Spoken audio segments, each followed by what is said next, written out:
Então, boa tarde a todos, muito obrigado por estarem aqui presentes. O Sulpé tem a maior honra de poder compartilhar com vocês conhecimentos, e para isso a gente pediu hoje que o Vinícius, um engenheiro especializado, viesse tratar de um assunto que muitos de vocês provavelmente não estão a par. É normal. Então, por isso que eu digo, Vinícius traz conhecimento para nós, traz umas explicações, e o principal de tudo é vocês também tirarem dúvidas. Não deixem de aproveitar para questionar e tirar dúvidas nesse momento. Porque às vezes a gente leva a dúvida para casa e fica com a dúvida lá numa gaveta e perdeu a oportunidade. Então, muito obrigado a todos. Eu passo para o doutor Vinícius aqui, engenheiro Vinícius, para nos brindar. Obrigado, Vinícius. Boa tarde a todos, agradeço pelo convite. É um tema bastante complexo. Se nós tínhamos a diversidade com as normas anteriores, agora nós vamos ter um divisor de águas bastante severo. Eu, preliminarmente, vou apresentar o meu currículo para que vocês entendam por onde transita tudo. Eu sou de formação engenheiro eletricista, engenheiro civil, especialização em segurança do trabalho, perito da Justiça do Trabalho por muitos anos, especializei em ergonomia na URGS, e recentemente fiz gestão empresarial na Fundação Getúlio Vargas também, tudo para dar o contexto geral da onde a gente está inserido, né? Não basta ter um único olhar, o olhar é multidisciplinar. E recentemente eu fiz uma especialização em ergonomia pelo Instituto MTM e AWS de Hamburgo, na Alemanha, que é especificamente para tratar das questões ergonômicas biomecânicas, que esse era até então o grande desafio, que era a questão do posto de trabalho, do processo, do produto e da condição. Avançando, o nosso tema é NR1 e riscos psicossociais. Na realidade, eu vou dar um apanhado geral para vocês.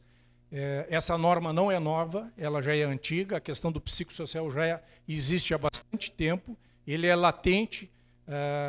A comissão tripartite, que muitas vezes vem segurando algumas questões para que ela não aflore, mas eles não conseguiram segurar, e agora veio a questão do psicossocial, que é uma realidade de todos nós por gerações, mudança de comportamento no trabalho, mudança das organizações, a falta de estruturação muitas vezes, a falta do olhar dentro da empresa. Então, isso tudo é psicossocial. Esse gráfico demonstra o grande problema que ocorreu, pandemia e 2024. Aqui foi o start da inclusão do psicossocial. 472 mil benefícios a título de psicossocial. Isso é muito dinheiro. Isso em torno de 1 bi na Previdência Social. Então, ocasionando custo na Previdência Social, é transferido para o mercado de trabalho para ter a solução. A solução vai passar por todos nós. E isso deverá ser reduzido drasticamente. Então, teremos que ter um olhar muito crítico nas organizações, na estrutura, na condução, no comportamento, na contratação do pessoal, ser mais seletivo, apesar de saber que é um grande gargalo que nós temos hoje, mas nós teremos que fazer um filtro no mercado para evitar trazer problema para dentro da empresa. Então, o Brasil registra o maior número de afastamento por ansiedade nos últimos 10 anos, deu um crescimento de 68% somente agora em 2024, total de 3,5 milhões de pedidos de licença, é algo absurdo. E o que causa esse número de recorde? O que causa são transtornos mentais multifatoriais, não tem uma causa específica. Está se pesquisando, os estudiosos da área estão tentando entender o porquê que no ano de 2024 ocorreu isso aqui. Que fato relevante, nós não tivemos pandemia, Porto Alegre ainda teve uma enchente em novembro ou setembro, mas isso aqui nós estamos falando de 24, nem foi 24, né? Foi 24, então... Mas isso é Brasil, né? Isso não é só Porto Alegre, isso é Brasil, essa informação é Brasil. Então, uma das questões aqui, cicatriz da pandemia. Então, está sendo tido como um dos elementos causadores desse nível exacerbado de adoecimento. Então, aí nós vamos lá para a ENR1. Até então, nós trabalhamos com Programa de Prevenção de Riscos Ambientais e Programa de Controle Médico de Saúde Ocupacional. A partir de dezembro de 2003, a Previdência Social adotou um outro modelo, perfil profissionográfico previdenciário. Até o momento em que o perfil profissionográfico previdenciário passasse a ser no modelo digital, as questões ergonômicas não estariam presentes. Ela passou a ser digital em 2022, passou a ser presente. Só que, para tu indicar um problema ergonômico dentro de uma empresa, tu tem que ter uma avaliação. Senão, tu pode correr um sério risco de indicar algo que tu não tenha evidência. Pode ser positivo e negativo. Então, tem que ter cuidado. Então, a norma-mãe hoje é a ENR1. A ENR1 foi estabelecida com a norma das diretrizes gerais. Tudo que transita hoje na portaria 3214/78, que é onde estão as normas regulamentadoras, transita pela ENR1. Essa é a norma principal. É daqui que tudo deriva. E aqui já existia a indicação do declínio dos riscos físico, químico, biológico e mecânico, e ergonômico. E agora tem que incluir os psicossociais. O que são os riscos psicossociais? Como que tu identifica isso dentro de uma empresa? É complicado. Nós não estamos falando de tratamento psicológico, nós estamos falando de relação com a sociedade. Como que as pessoas se comportam na vida social e como que elas se comportam dentro da empresa. O que a empresa gera para esse indivíduo na vida particular dele e o que ele traz da vida social dele para dentro da empresa. Então tem um divisor de águas aí. Nós precisamos entender. Tem que fazer uma leitura dessa situação para compreender e para poder gerar a estatística necessária para fazer o tratamento. Então, a questão aqui, engenheiro tratando de risco psicossocial, eu não estou tratando de risco psicossocial, porque nós não estamos tratando de adoecimento, nós estamos tratando de filtro, de entender, de saber se a minha empresa tem definido a sua missão, a sua visão, os seus valores, se as pessoas que estão lá estão engajadas dentro dessa missão, visão e valores, ou não. Se elas estiverem e a empresa tem uma política de tratamento e de condução, provavelmente nós não teremos a incidência de risco psicossocial dentro da empresa. Poderá ter o indivíduo na vida social dele e trazer para a vida do trabalho ocupacional. Aí nós temos que ter ferramentas para poder fazer a leitura e fazer o filtro. E não permitir que esse adoecimento seja levado para a empresa. Porque um adoecimento do trabalho representa, além do custo, uma estabilidade de 12 meses no mínimo. Em se tratando de risco psicossocial, se bem comprovado, nós poderemos ter penalidades civil e criminal até. Assédio e outras questões mais que podem estar inclusas aí.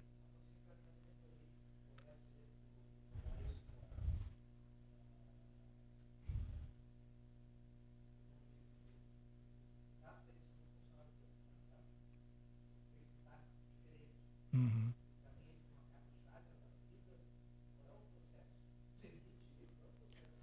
Não, o processo é o seguinte, o processo começa, tu tem que fazer a leitura anterior, a percepção. Se ele tem um adoecimento, tu tem que buscar, existem os CAPs, né? Tu pode encaminhar ele para um CAPs.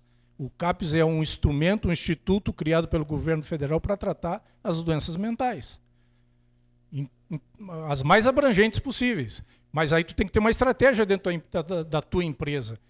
O objetivo aqui é tu entender que existe a possibilidade e que tu tem que filtrar e tu já ter a tua política para tratar esse problema dentro da tua empresa. Tem que ter muito cuidado. Tu tem que fazer um filtro muito severo nisso aí. Tu não pode simplesmente encaminhar. Tem que ter uma leitura. E aí vem a questão da medicina do trabalho. A relação na parte da saúde. Porque aí nós não estamos falando só do exame médico, nós estamos tratando de saúde ocupacional, que envolve a psicologia, nutrição, medicina, todas as áreas da saúde. Sempre, sempre, sempre, sempre.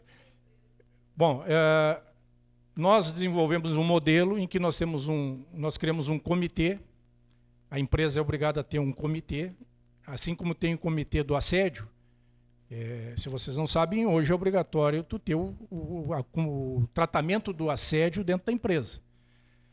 E então, quando há uma manifestação de problema, esse comitê, são pessoas que são designadas pela direção da empresa ou com envolvimento dos trabalhadores, vai procurar fazer a leitura e o encaminhamento para a solução, exatamente para cuidar do sigilo.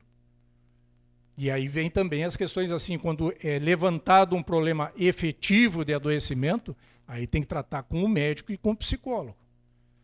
É muito delicado, é muito delicado. É uma área subjetiva de difícil tratamento.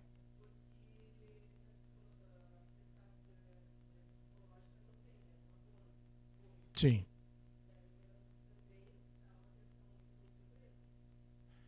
A questão do atestado, eu acho que ele fica até em segundo plano nessa questão. Procurar antecipar e entender qual é a demanda, qual é o problema. Por isso que tem que ter instrumentos ao longo dos anos. A empresa não vai poder aparecer um evento e tratar o evento. Ela tem que ter uma política interna já de como que ela vai trabalhar esse assunto dentro da empresa. E é permanente, é permanente. Eu diria para vocês, pela minha experiência, que é mais difícil tratar essas questões, a questão ergonômica e a questão psicossocial, do que propriamente o levantamento de risco de uma empresa. Porque o levantamento de risco ele é matemático, ele é técnico, ele é quantitativo. E esse não, esse é subjetivo. Então, nós estamos sujeitos a várias variáveis interferindo no resultado. Então, aqui as disposições gerais da NR1, e aí entra a NR1, ela não é, o psicossocial não é tratado aqui, ele é tratado dentro da NR17 nos riscos psicossociais. A NR17 é que vai tratar, que é a norma da ergonomia. Então, em 2004, publicação da portaria do Ministério do Trabalho, vigência a partir de maio, penalidades. Está se falando em 600 a 6 mil reais por trabalhador, é a penalidade. Estabelecer programa a fim de identificar, avaliar, prevenir riscos psicossociais no ambiente de trabalho. Começa por aqui tudo. E tem que ter um plano de trabalho, um programa. Não basta simplesmente uma avaliação pontual. Se fizer pontual, o risco é muito sério. Os riscos psicossociais passam a fazer parte da matriz de riscos ocupacionais, que eu estava dizendo lá no início, que era físico, químico, biológico e ergonômico. Agora ele tem que ser enquadrado. Mas, bom, agora a maio todo mundo vai sair a lançar risco psicossocial? Como? Não pode. Tem que fazer um programa para entender a empresa, para entender as pessoas, para poder declinar. Porque, vou dizer lá, o sujeito tem um grau de ansiedade X, Y, não sei, não tem como saber. Tem que ter algo a médio e longo prazo. Começa em maio, né? Mas não é. Eu não sugeria lançar em maio lá um risco psicossocial, porque eu tenho que mostrar para o auditor fiscal que eu já estou trabalhando nisso. Ele vai pedir a evidência, ele vai pedir a estatística, a epidemiologia da empresa. A empresa não tem nada, então aí é a multa sim, aí sim que ele vai vir forte. Diferente de não ter, meu entendimento, diferente de não ter e ter a dupla visita, ter a possibilidade, o Ministério do Trabalho tem a dupla visita, ele faz a primeira visita, orienta, e aí tem a segunda visita, que aí é a multa. As penalidades aqui, eu entendo que elas vão ocorrer ao longo do tempo. Hoje, o sistema de fiscalização é 100% digital, até entrar o 2022, entrar o E-Social, nós tínhamos 3%. Os auditores fiscais tinham capacidade de auditar 3% das empresas no Brasil.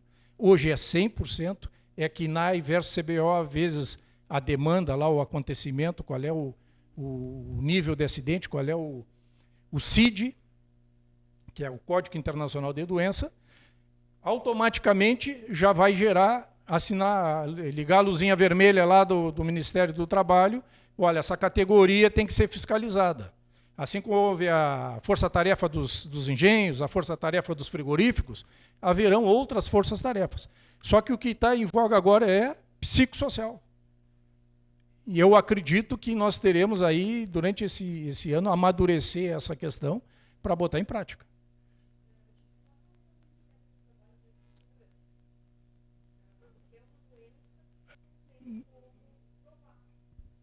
Tá bem, eu vou avançar, tem um gráfico ali que tem uma distribuição, mas aí depois a gente pode perguntar que a gente avança.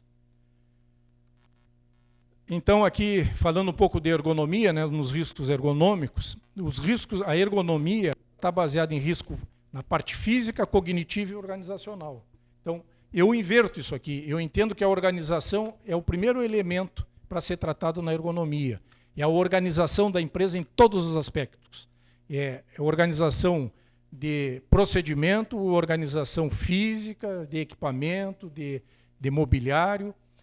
Cognitiva viria na sequência e física seriam as biomecânicas. É o sujeito trabalhar em pé, que é o nosso caso, do frentista, né? Isso é um problema. Então, vocês têm que ter a cadeira para sentar.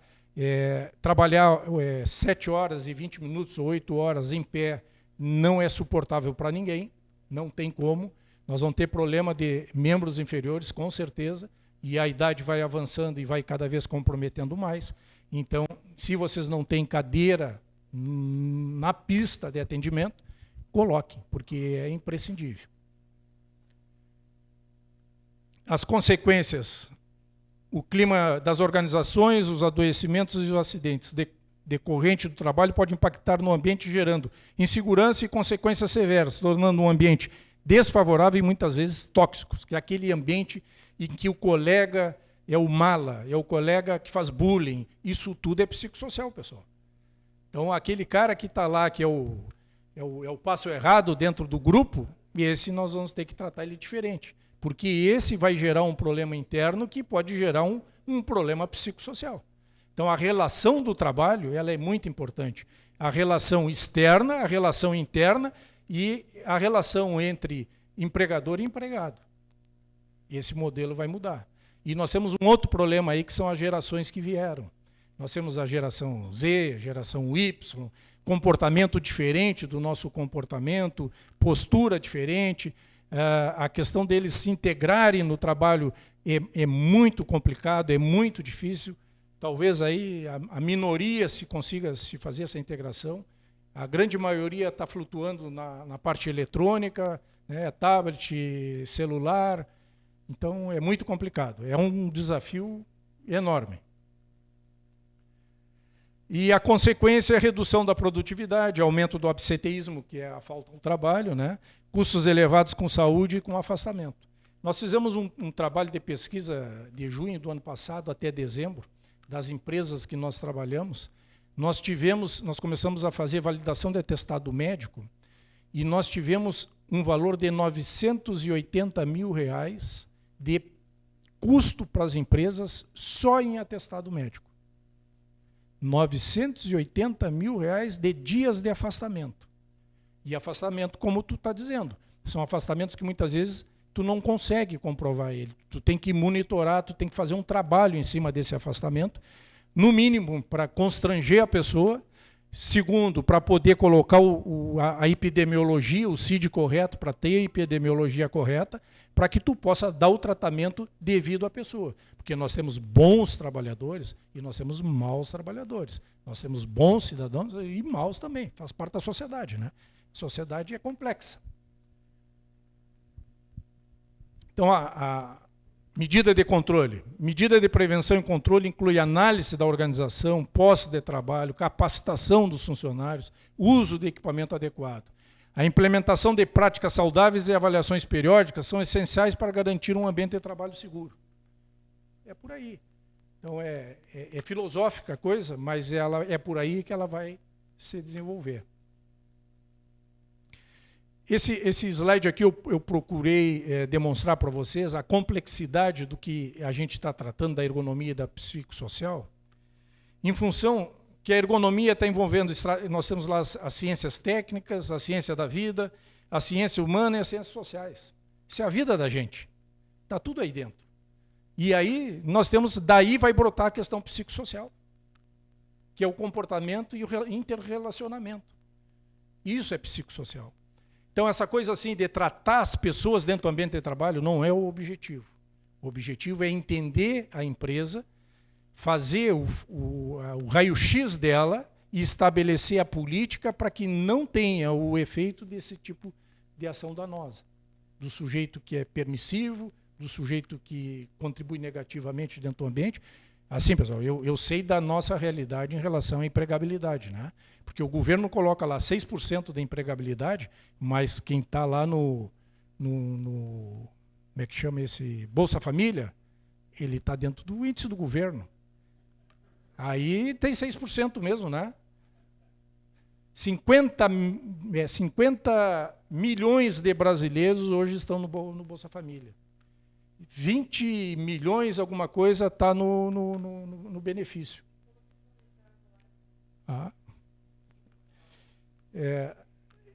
Então, isso aqui é para dar um entendimento geral. Nós temos a medicina do trabalho, a higiene industrial, estratégia, a sociotécnica, que é a relação entre a sociedade e o trabalho efetivo que o sujeito desempenha, a questão da linguística, da psicologia, da fisiologia. Então, isso tudo é o nosso dia a dia, é a nossa sociedade.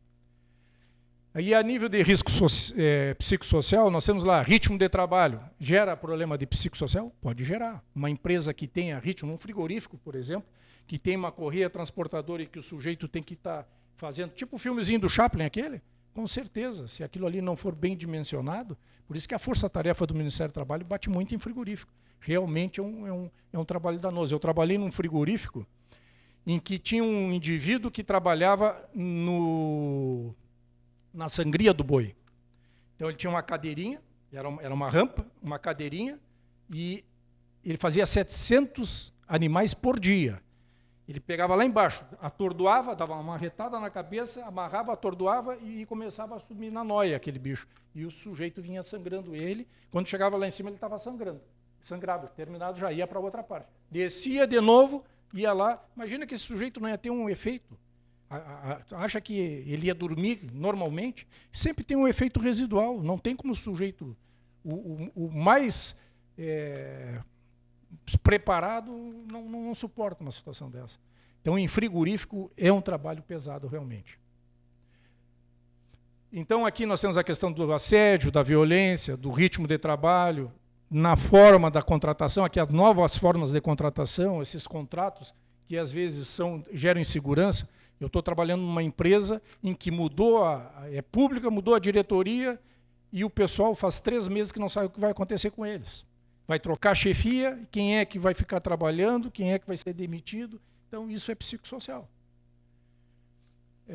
A exigência, as elevadas exigências, a questão do estresse, aumento da carga de trabalho.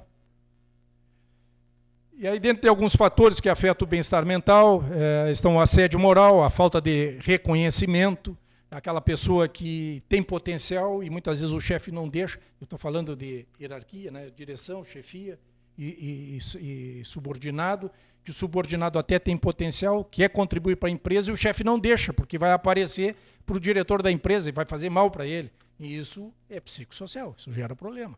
É o sujeito que tem capacidade e não pode expor a capacidade dele dentro do ambiente de trabalho. E existe muito isso, muito. A questão de não permitir o sujeito mostrar a capacidade, porque o outro pode perder o emprego, né? Ele pode ser melhor. A questão da comunicação ineficaz, então a questão da missão, visão e valores é muito importante para dizer por que a empresa existe, qual é o propósito dela e o que ela pretende no mercado, como é que ela está inserido. Dentro das estratégias para mitigar, implantar política de trabalho adequada, promover a comunicação aberta e facilitar o acesso dos recursos à saúde. São estratégias efetivas para mitigar o risco psicossocial. Investir em treinamento, liderança e criar ambiente de apoio também são fundamentais. E aqui eu fiz um raio-x dos afastamentos em 2024. Acho que a nossa pilha... Tá. Então aqui nós temos uma média salarial de 1,9 mil reais, né, por mês, dá 1 bilhão.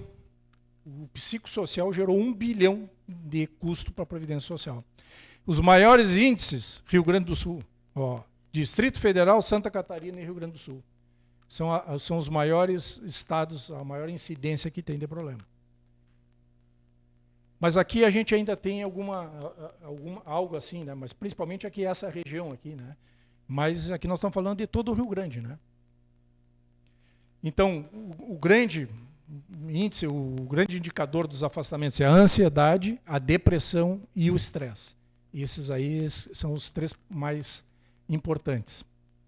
E aqui é o gráfico que eu estava te dizendo. Ó.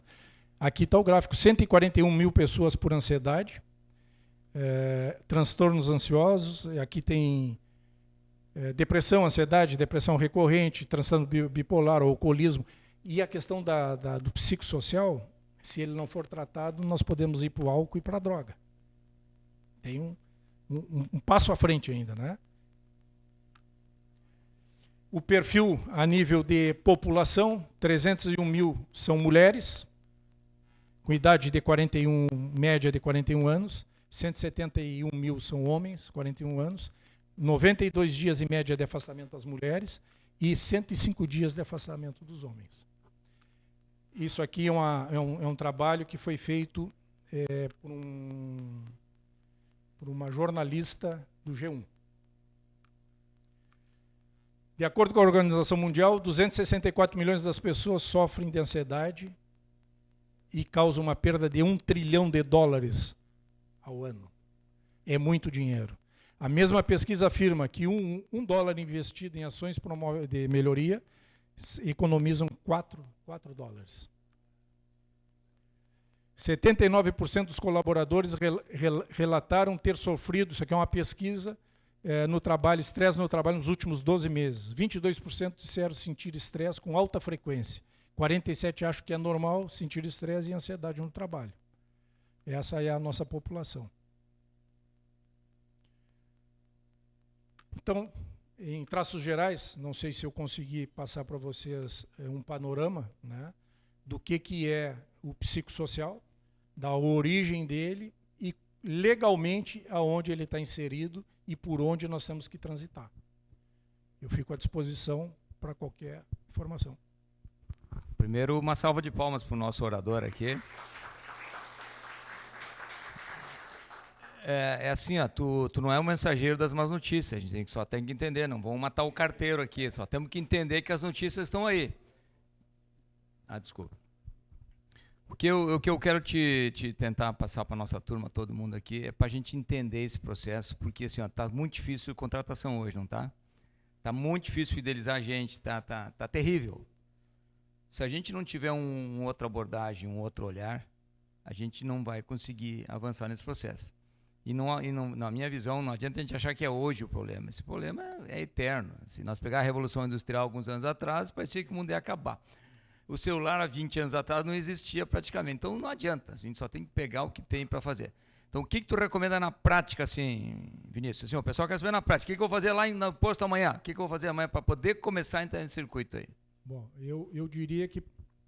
Está escutando? Tá. Eu diria que primeiro é olhar para dentro. Olhar para dentro e tentar fazer uma leitura de quem trabalha, a forma com que trabalha, como que esse trabalho é passado para os funcionários, em que condição isso é passado, se tu tem procedimento operacional, se tu tem clara qual é a tarefa dele. Quanto mais claro, mais fácil vai ser de realizar o trabalho. Eu sei que eu também sou revendedor e sei da dificuldade, e aqui é muito pior. Eu já tive posto aqui em Porto Alegre e sofri um monte, né? Mas é a nossa realidade, como diz o João. Isso veio para ficar e nós vamos ter que nos adequar. Eu acho, João, que é um trabalho multidisciplinar, é um trabalho que deverá as empresas começarem a olhar para dentro e entender um pouco mais do negócio nesse aspecto. Eu não vejo algo assim, receita de bolo. Não tem receita de bolo. Vai ser muito do dia a dia, precisa de um ergonomista, vai precisar de um psicólogo. Quer dizer, é uma equipe de trabalho. Eu não digo que tenha que ter um psicólogo para fazer tratamento, mas tem que ter um psicólogo que esteja trabalhando com a direção da empresa para procurar entender o ambiente e as demandas que houverem. Um engenheiro não vai fazer isso e o médico também não vai fazer isso. Vinícius, e na questão das redes sociais, todo local tem os grupos, né? Grupo disso, grupo daquilo, tal. Qual é o cuidado que nós temos que ter nessas questões de redes sociais? Porque aí daqui a um pouco ali começa a sinalizar algum problema. Sim. Né? Entre a equipe, um come, estou com dor na perna, ou fui assediado pelo gerente, eu não sei o que mais, tal. Não, João, isso pode o sujeito para criar prova. Ele pode ir criando a prova e isso materializando e aí já não tem mais solução. Se eu entendi, o teu receio é de que os próprios funcionários comecem a manifestar esse tipo de queixa no ambiente de trabalho. E a empresa não toma atitude nenhuma, porque daqui a pouco não chega nela, porque se tem um grupo ali, como é que tu vai fazer chegar nela? Por isso que sabem que pela legislação toda empresa que tem que ter ou o CIPA ou o funcionário que é o designado. O designado é o empregador que designa e que seria o sujeito para ter o trânsito na unidade ao mesmo nível dos demais trabalhadores, né? Esse comitê, eu digo que não tem como ter uma empresa se não tiver um comitê. Pode ser 2 pessoas, 3 pessoas, mas que vão ter que tratar disso dentro da empresa. E aí o Serviço de Segurança e Saúde Ocupacional ele tem que entrar como apoio para trazer as ferramentas e auxiliar na leitura do problema. Não tem como fugir, não tem como fugir. E eu vou dizer para vocês, é custo para a empresa. Ou é custo investindo, ou é custo realmente por prejuízo. E o prejuízo na área de trabalhista e previdenciária, ela é muito grande. Eu só vou dar um exemplo para vocês. Um acidente de trabalho, corte do tendão do dedo polegar, não teve solução, levou 2 dias o funcionário para comunicar para a empresa. Ele foi no pronto-socorro e não comunicou para a empresa. Quando chegou na empresa já não tinha mais o que fazer. R$150 mil. Indenização. Indenização previdenciária e trabalhista é 150, 180, 200. Existe uma tabela da SUSEP que cada parte do corpo tem um percentual. Em função do salário, tu multiplica o percentual pelo salário, tu já sabe o que vai acontecer. Então, preventivamente, por exemplo, essa questão que eu falei, que as empresas perderam R$980 mil em dias de trabalho. Se tiver um trabalho preventivo, eles vão poupar. Eles vão ganhar dinheiro. A empresa... Só que a gente paga para ver, né? Normalmente deixa acontecer e até tem questões econômicas, o momento da empresa, tem uma série de variáveis que a gente às vezes não tem controle. Bom, eu vou apagar o incêndio.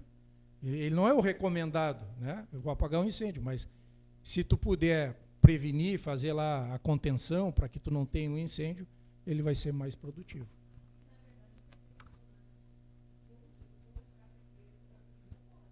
Sim, faz parte.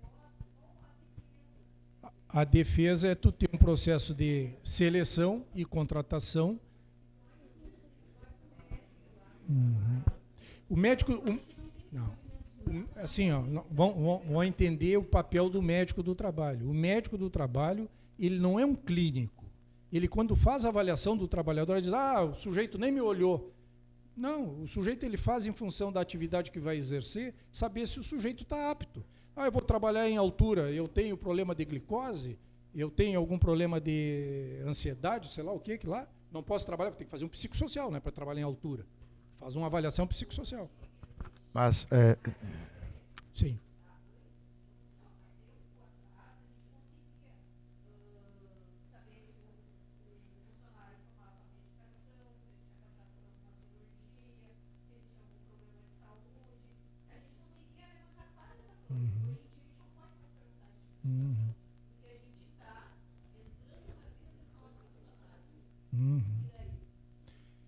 Olha, não, bom, eu vou te dizer pela minha experiência. Eu trabalho hoje com 500 empresas e mais de 8 mil funcionários. Nós temos uma relação próxima, na medida do possível, no atendimento da situação. Mas vai muito do feeling de quem contrata e vai muito do critério com o formato que tu faz a contratação. Existem instrumentos que te permitem ter indicadores, mas aí tu vai gastar, entendeu? Na contratação, mas é melhor tu ter uma contratação bem feita do que um problema recorrente, entendeu? Vinícius, eu creio que é uma dúvida aqui do meio que geral. Nós temos hoje PGR, nós temos o LTCAT e nós temos o PCMSO. Essa alteração nessa NR ali, tá? Ela está nos obrigando a fazer um novo plano, tipo do PGR, ou nós temos que adequar o PGR a essa... Adequar o PGR. Hã? Adequar o PGR. Então todos têm que estar adequados até maio. Maio entra em vigor a nova legislação, que tu tem que ter um tratamento, tu tem que declinar os riscos psicossociais. Mas tu tem risco psicossocial na tua empresa? Eu acho que não. Agora, então, como é que tu o governo vai declinar? achar com certeza um risco então, não lá, tem que né? arrumar uma ferramenta para fazer essa avaliação, para entender o teu clima E organizacional. qual é o profissional que vai estar capacitado e apto para isso? Olha, eu te diria que ergonomista é uma profissão hoje. Só para dar assim eu sou engenheiro de segurança. Eu até fazia ergonomia e eu tinha entendimento que engenheiro de segurança era a solução dos problemas. E não é. Tudo começa no ergonomista. É ele que faz o primeiro olhar da empresa. É ele que vai identificar aonde pode ter algum perigo que pode se transformar num risco, e é ele que vai passar para o higienista. O higienista vai fazer a avaliação e o engenheiro de segurança vai buscar a solução. Feito isso, vai para o médico do trabalho. O médico do trabalho é um validador da condição do ambiente de trabalho. É isso que ele faz. Então, ele vai lá e valida. Se ele tiver alguma inconformidade, ele tem que trazer para esse grupo de trabalho, e é aí que vem o problema das empresas que estão no mercado. Ele tem que trazer para esse grupo de trabalho, discutir, bota num plano de ação, porque tu pode não ter recurso para fazer. Então, tu tem uma questão que é física, que tu não tem recurso, tu coloca no cronograma de ação, e aí tu vai fazendo a tua melhoria conforme é permitido. Mas significa que tu já está trabalhando a questão. É diferente de tu ser omisso, né? Mas então, até então, por enquanto, não é obrigado a apresentar esse plano desse risco. Eu não faria isso. Eu não vou fazer isso na minha empresa. Cheguei e largar lá o risco psicossocial. Eu até tenho ferramenta para isso. Mas as empresas... Então não precisa fazer nada, convenhamos, né? Oi? Então... Não, precisa sim. Mas se eu não vou fazer o plano, vou fazer o quê? Mas como é que tu vai fazer bom, se tu tiver identificado o risco psicossocial na tua empresa, aí tu joga no plano. Quem faz para ti vai jogar no plano.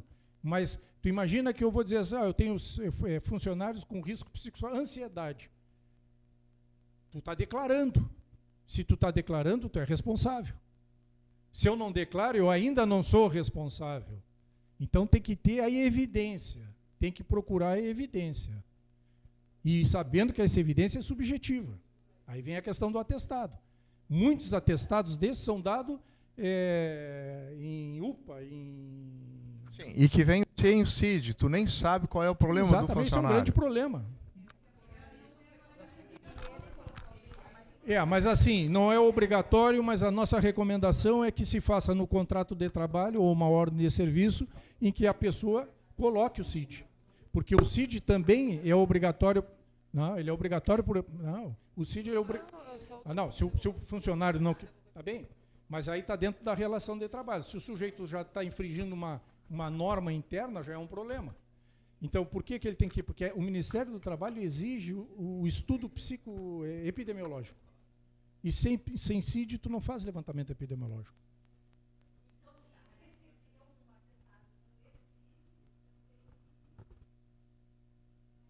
Com CID F? O F é o psicossocial.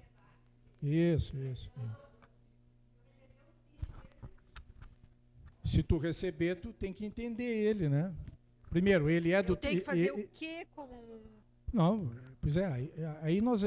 Aqui é uma coisa muito complexa, uma área muito complexa, né? Outra vez eu fui questionar numa UPA, uma médica que tinha N atestados médicos, e eu fui conversar com ela para entender o porquê daquela... Ela me disse o seguinte, se eu não der... eu dou atestado de 1 dia, no máximo 2. Porque se eu não der o atestado, eles riscam o meu carro, eles furam o meu pneu. Então, essa é a nossa realidade, isso é Brasil, pessoal. Só que a legislação não enxerga isso, enxerga a obrigação da empresa.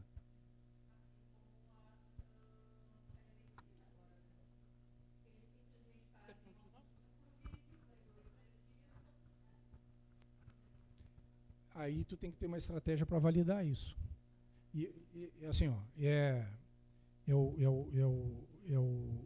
o gato e o rato.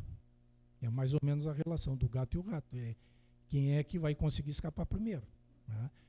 Eu não estou dizendo que é fácil, hein? Eu estou dizendo para vocês que no início eu disse, para mim é mais delicada essa situação agora do que fazer o levantamento de risco físico de uma empresa. Eu medir ruído, vibração, calor, iluminamento, isso é barbada, isso é quantitativo, é mensurável. Essa parte aí não é estratégia. PGR, honestamente, o jeito que é feito a documentação hoje está toda errada. Nós temos o entendimento que não pode ter um tratamento dessa área desvinculado médico e engenharia. Tem que ser algo que converse, tem que entender a empresa, tem que entender o trabalhador, tem que entender o ambiente de trabalho. E muitas vezes o médico, ele percebe na hora do exame, mas ele não tem como fazer o contato, porque ele nem sabe quem foi o engenheiro que fez o PGR. Não sabe. E vou dizer mais, não tem profissional, do jeito que está posta a legislação, no meu ver, não tem profissional para atender. Vai seguir atendendo da forma que está. E os anos vão se passar e isso vai entrar no processo de melhoria continuada. Até que vai filtrar, multar, até que vai ter uma outra solução. Que as empresas, é que está dizendo o João, na era industrial tivemos um baque. O Trump aí está liquidando com o mundo, economicamente. Todos nós vamos sobreviver e vão arrumar uma alternativa. Isso é uma outra coisa. Nós precisamos de uma alternativa para esse tipo de trabalho. E ele é multiprofissional e não tem.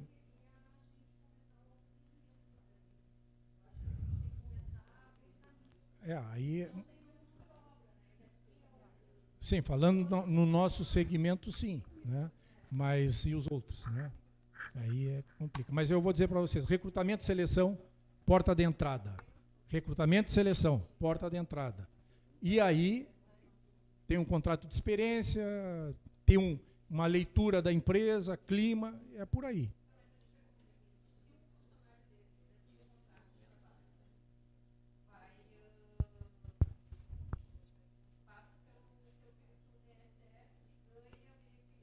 Uhum. Bom, aí é o seguinte, aí tu precisa, tu tem condições dentro da tua empresa de fazer a contraprova. Tu faz uma defesa administrativa na Previdência contestando, mas para isso tu tem que ter as evidências da tua empresa. Aconteceu lá em Livramento, em Quaraí, uma menina entrou na Previdência, ganhou o benefício por ter um problema no ombro, a bomba dela era baixinha, ela tinha um problema de ombro, não sei como é que ela... A mangueira era baixa, não era dessa de coluna, né? Eu fiz a defesa, fiz a manifestação da empresa, nós tivemos sorte, tivemos sucesso, foi revertido. É raro a Previdência reverter, mas reverteu. Mas é evidência.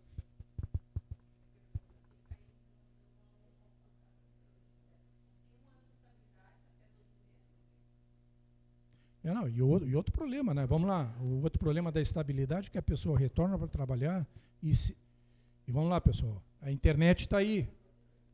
Nós tivemos um problema de produto químico que o sujeito, com certeza, ele antes de fazer o exame, ele cheirou cola. E aí o resultado dele foi para a nuvem.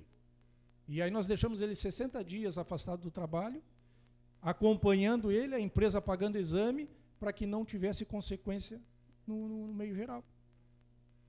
E ele voltou sem poder confirmar a questão do produto químico que ele estava alegando.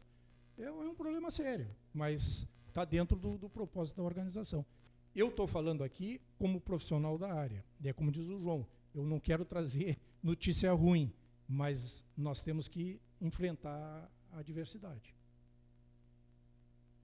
Mais alguma coisa? Mais algum questionamento?